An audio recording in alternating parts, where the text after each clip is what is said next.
Hey YouTube, what's up? My name is Trent Dyrsmid, and in today's video, I'm going to share with you the process that my team and I use to find profitable products to resell on Amazon. Here's what we're going to cover. How to choose a niche, how to find products in that niche, how to analyze the current sellers of a product, how to calculate potential profit and return on investment, how to delegate the research to a virtual assistant, which software tools you should use, and a whole lot more. Ready to go? Smash that like button and let's get started.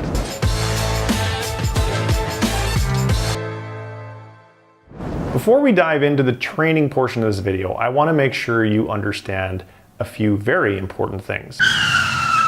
First, what I'm about to explain is called the wholesale business model, and this is very different from the private label and retail arbitrage business model. Now, if you aren't familiar with the differences between these three business models, right down below you'll find a link in the description to another video that I've published that goes into a lot more detail. In a nutshell, as a wholesale seller, instead of creating my own brands and products, I instead look for existing proven products that I can profitably resell. Over the last 2 years, I have sold just shy of $4 million worth of goods using the method I'm about to share with you. Second, this video is part of a series of free training that I'm going to be publishing this year on my YouTube channel, and if you would like to get insider access to all of my training videos, as well as my webinars and other material, make sure you go sign up at brightideas.co/insiders. And third, what I'm about to cover in the next portion of this video is something that once you understand how to do it, you should not do it yourself. Instead, I recommend you hire a virtual assistant for $2 to $3 an hour to do this work for you, which is exactly what I did. After all, why on earth would you use your time to do very repetitive and honestly boring work when you can easily get someone from overseas to do it for $3 an hour? All right, guys, in this video, I want to show you the quickest and most effective way I know of to find high quality, high volume products that you can resell as a wholesale seller on Amazon. So when you're going to do this, I would encourage, at least in the beginning, that you focus on a niche, and the easiest way to do that is just Google Amazon best sellers. Now here you'll find all sorts of product ideas organized into categories, and there's no one category that are better than others, other than a few caveats. I would avoid, initially I would probably stay away from electronics because the return rate is relatively high. I would also suggest that you try and find products that maybe aren't very seasonal, so that you don't have inventory management issues and forecasting and so forth to factor into your product sourcing, especially when you're first starting out. And there are many opportunities that fit that criteria. So all you're really looking for in the beginning is, you're not doing product research. The method here is very simple. I want to find other Amazon third-party sellers who are doing well. Because if they're doing well with their portfolio of products, and I could source the same products that they have, therefore I would do well. So you're not going to spend hours doing product research. You're simply going to, go into a category that's of interest to you, and then, so let's just pick something here. We'll pick like health and household, and I would suggest that when you pick a category, don't go for like huge brand names, because they're going to be the hardest to source, like Tide and that type of thing. You want to try and find stuff that is ranked well, but is a name maybe that you aren't as familiar with. So like this one here. And I don't even really care about this product at this point in time. What I'm looking for are the sellers of this product. And I want to look for sellers that find certain criteria. So you can see here there are 90, which is a lot, 90 different sellers. So this is a gold mine of other sellers for us to extract. So you can see here there's endless lists of sellers. I mean, there's pages and pages and pages. And these are all third-party sellers, just like you. And so what I'm looking for are third-party sellers that aren't too big and aren't too small. So somebody like Swanson Health Products with 206,000 total seller ratings. They've been doing this probably for years, and they're probably a pretty big company. So you might want to look for something that's a little smaller. So you can do a couple of things. One, you can, at your option, choose to narrow it to just prime sellers, which we typically do, but that's not a hard and fast rule. You don't have to do that because you're going to filter through the sellers here on the second step. So let's look at DopTop USA. They've got 6,092 ratings. So we'll open them up in a new tab. And you can see here over the last 30 days, they have sold a total, they've got a total of 532 ratings.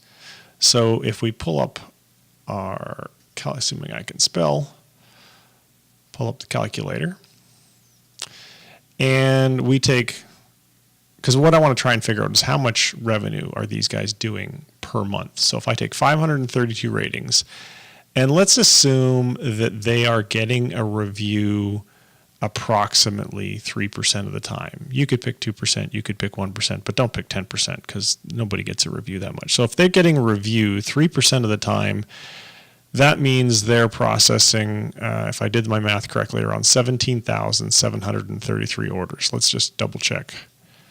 Divided by 3%. Yeah. And you can just double check that by going 17,000 times 0.03 is roughly the same. So 17,000 orders per month. That's a pretty decent chunk. And if you multiply that by Amazon's average price of a product on Amazon is $20, these guys are doing about 340,000 a month. So they are doing incredibly well. And let's look at the number of products that they have. So they have 9,000 different products. So this is a pretty established third-party seller. It might not be the very best seller for this example, but it's going to serve the purposes I'm trying to convey in the training. Now, before we get into anything further, what you're looking for here, I like to find companies that are doing, anywhere between 100 and 300,000 a month in sales. So based upon the math that we just did, that means, so if I had $100,000 of sales divided by the average price of a product on Amazon is $20, that means they're doing around 5,000 sales per month. And so if they are getting times, say a 3% review rate, so anywhere here in the last 30 days of like 150-ish to 300 or 400 reviews, that's really what I'm looking for to say, all right, this, and lots of products, because if they just had, just one or two products, maybe I could never get those products. But that is what makes a really good seller for me. So then what I'm going to do is I'm going to take some software called Price Checker 2, and I'll put a link to that software in the description. And then I'm just going to follow Price Checker 2's tutorials to do what's called a product extraction of DopTop USA's storefront. So basically all it's going to do is Price Checker 2 is going to, and you can also use tactical arbitrage for this, either or. They both pretty much do the same thing. So they're going to suck out these 9,000 products into a spreadsheet. And I've got an example of we've done, maybe thousands of product extractions by now because we've been at this for years. And I'm going to show you one that we did a couple of years ago, just because it's, I don't need to look at 9,000 different SKUs. But basically what's going to happen is Price Checker 2. So from column A through to column L, all of this data here is produced when you extract this seller's storefront using Price Checker 2, that piece of software. Like I say, there's a link down in the description, and they have all sorts of tutorials on how to use their software, so I'm not going to cover it here. So you end up with a spreadsheet that goes from A to L. Then what I do is I make a template Google sheet that does all the rest of the math for me. And I have a VA go and do this. I want them to get this number for me manually. And a VA stands for virtual assistant. So what is this number? So if we go back, let's look at this particular product here, which is a Jan Sport Big Student Backpack, blah, blah, blah, blah, blah. That's this backpack right here. So now if we look at, we're going to open up the Sellers tab for this particular product. And I'm only interested in prime sellers, and I'm only interested in prime sellers who have the bags sold as new. So these, and Amazon is one of them. So normally when Amazon is one of the products, we're probably not going to buy it. But if there is a way for us to create a bundle that may be of 2 different products from this brand that Amazon isn't a seller of, then maybe we'd do it. But all that's kind of out of the bounds of this particular video. So here, if Amazon is a seller here, I suggest you probably don't carry the product. But we'll keep going through because the lesson here, whether Amazon showed up here or not, what I'm about to teach you still totally applies. So what we're looking for is how many sellers, this column right here, and the virtual assistant's going to do this for me. How many sellers are in contention for the buy box? So any seller that is prime, that sells new, that is basically at the lowest price, in this case, roughly $48. There's one here a little bit lower. These people are all, or these sellers are all in contention for the buy box. And the buy box, by the way, is just this thing over here. When, Amazon, when you look at this page as a consumer and you're about to hit add to cart or buy now, Amazon is going to show you, sold by Naya's Bargains and fulfilled by Amazon. So that's what we mean when we say buy box. And what the Amazon algorithm is going to do is they're going to roughly equally rotate these, although in this case, because Amazon's one of them, they will dominate. That's why we typically don't carry products that are sold by Amazon. But let's assume that this was Big Bob's Retail. So Big Bob's Retail and Naya's and DJ's and Zappos, which is actually owned by Amazon. So I would never try and carry this particular product, but they would roughly get 1/4 of the share each. So your VA is going to put 4. And then all of the rest of this stuff just sort of happens. So this estimated sale of share, it's really simple math. It is this total estimated sales, which was produced by Price Checker 2, divided by 4. And we actually then would have to do plus 1. So why plus 1? Well, because we're trying to determine our share of the sales. So the formula is very simple. It's the total sales divided by the number of current sellers plus us. And we'll just make sure that that's dragged all the way down.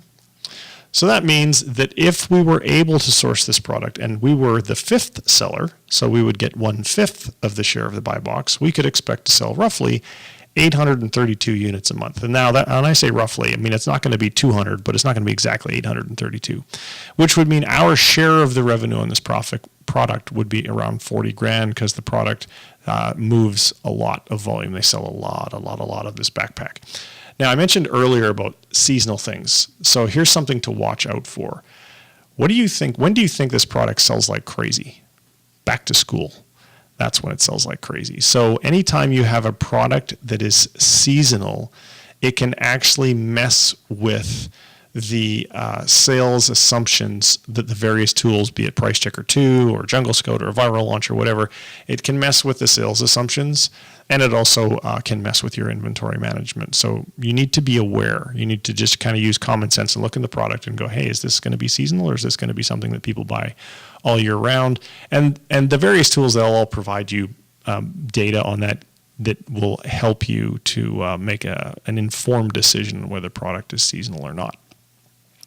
For example, you could, if you've got the Viral Launch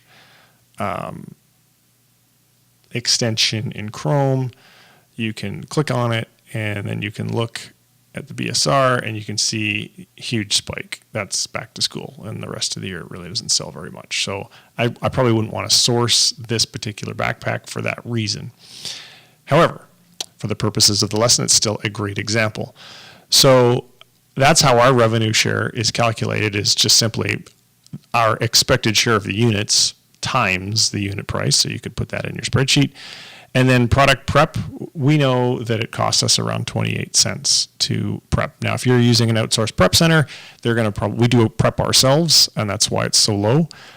If you're just starting out, you can either prep in your garage, you can do it yourself, which I really don't recommend because you have better uses for your time, like sourcing new products.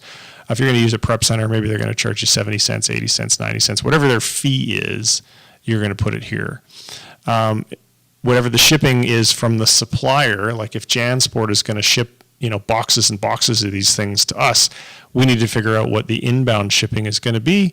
And then when we ship it into Amazon, we need to factor that cost in as well. And this is where a lot of new Amazon sellers make mistakes, is they don't take into account these three costs, and that being the cost to prep it, cost to ship it to you, and the cost to ship it into Amazon.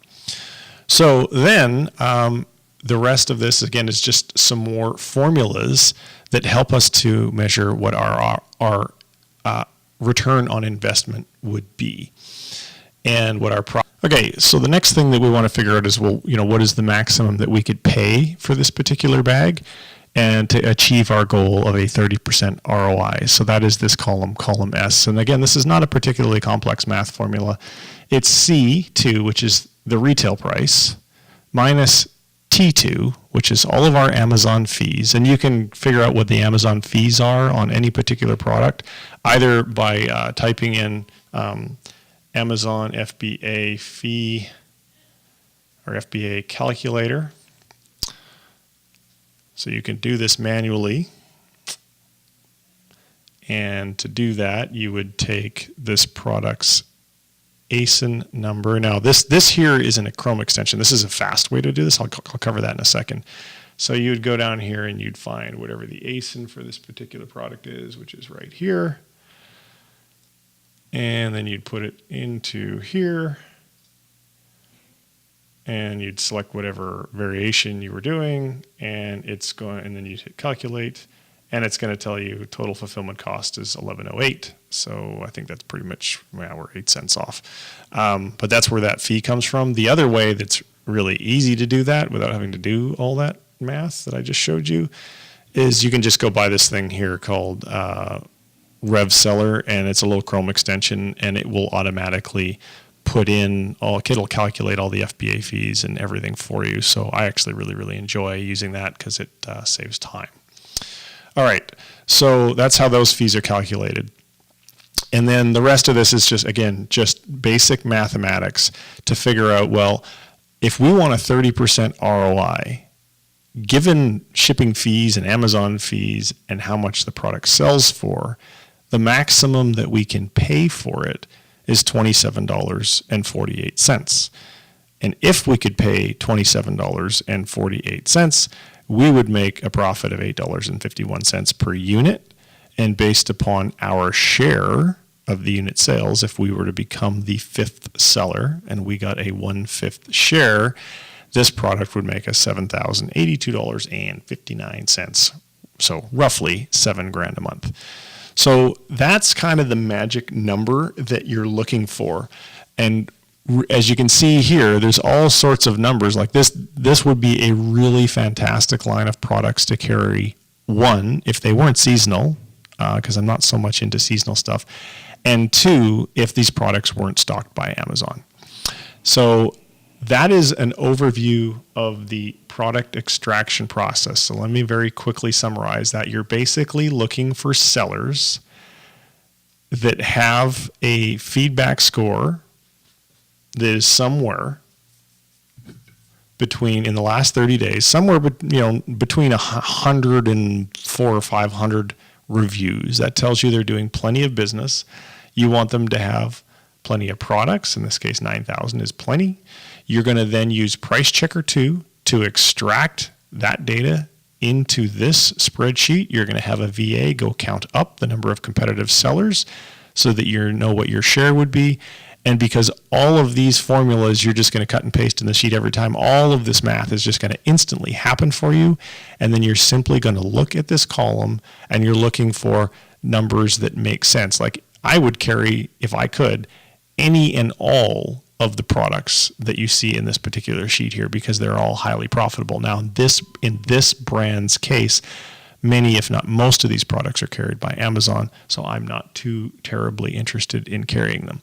Now, there is, depending upon where you're at in that business, or in your business, for really high volume products, there is one little exception to when Amazon is a seller. And that is you could look at becoming what's called, instead of an FBA seller, you could be an FBM seller. And FBM stands for Fulfilled by Merchant.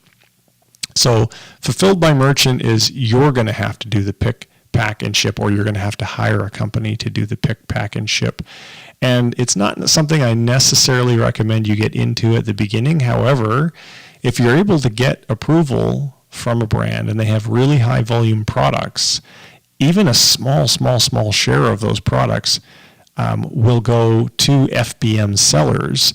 And that's where feedback rating comes into play. So to be the FBM seller that is going to get the buy box, you obviously need to be at the same low price as the other FBM sellers and have a decent feedback. Like you'll notice a lot of people like down to 92%, 95%, 95%, whereas Zappos is 100 and Bliss Books is 99.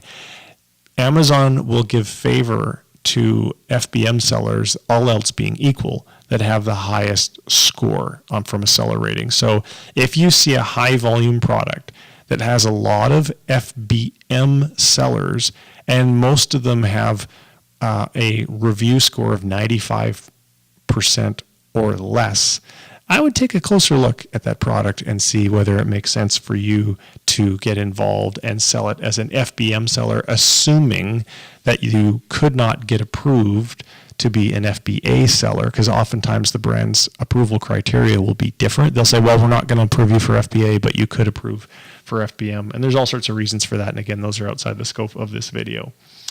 So I think we've probably pretty much covered everything that I wanted to cover.